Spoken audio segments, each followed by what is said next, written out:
आज हम लोग क्लास 10th का एक्सरसाइज 5.2 का क्वेश्चंस नंबर 7 देखने वाले हैं। बहुत ही इंटरेस्टिंग क्वेश्चंस है और बहुत सारे स्टूडेंट को इसमें कंफ्यूजन हो रहा होगा। देखना ध्यान से, ठीक है। यहाँ पे find the 31st term of an AP whose 11th term is 38। तो जो गिवन है उसको लिखते जाते हैं, ठीक है। 11th टर्म इज 38, तो इसको ऐसे लिखना A11 इक्वल्स टू 38। आगे देखो, एंड द 16 टर्म इज 73, तो A16 इज इक्वल्स टू 73। अब हम आपको इसको बहुत ही सिंपल वे में बताने का ट्राई करेंगे। अब ध्यान देना, एक चीज पहले यहां पे समझ लो, एकदम सिंपल सा। अगर कहीं पे आपका A10 लिखा हुआ है तो आप इसको लिख सकते हो A+9D। अगर कहीं पे A11 लिखा है तो आप इसको लिख सकते हो A+11 को 10D, मीन्स एक कम करके आप लिखोगे। क्यों? क्योंकि फॉर्मूला क्या होता है ये बताओ। N इक्वल्स टू होता है A+n-1 इंटू डी। तो अगर यहां पे n होता है तो एक कम होता है कि नहीं होता है?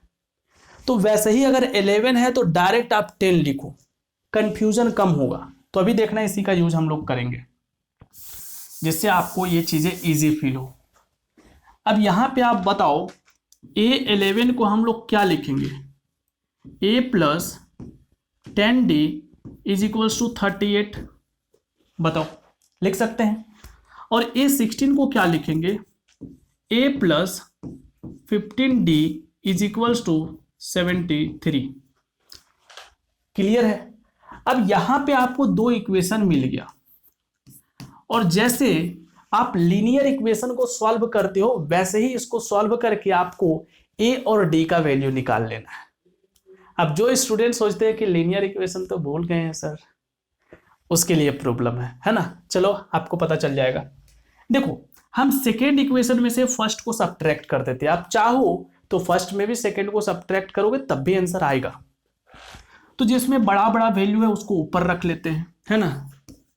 सब्ट्रैक्ट 1 फ्रॉम 2, तो 2 वाले को ऊपर लिखना। A+15D is equals to 73 and A+10D is equals to 38।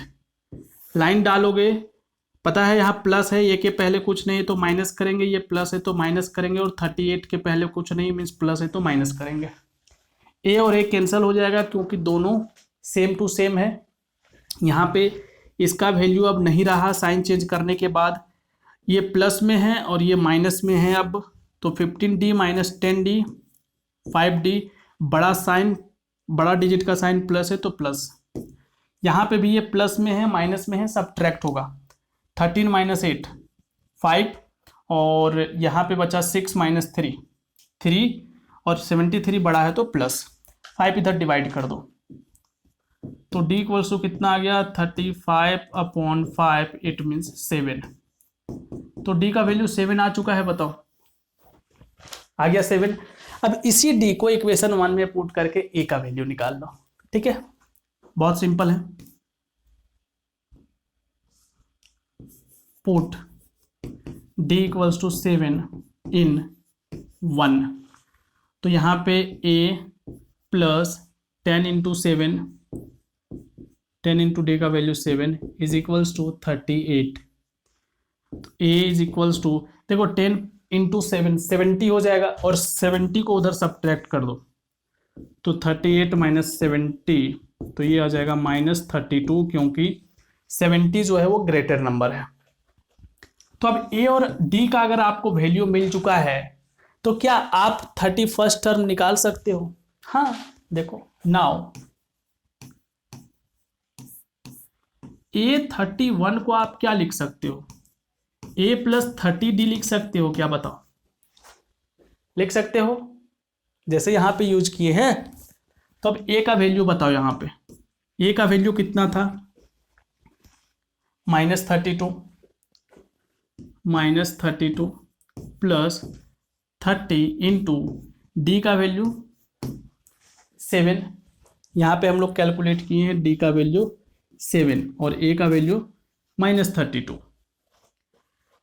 तो आप देखोगे ये -32 3 7 जार 21, 210, और इसमें अगर आप 32 को सब्ट्रैक्ट करोगे तो कितना आएगा बताओ, 178 प्लस में, तो ये 31 का आंसर आ जाएगा।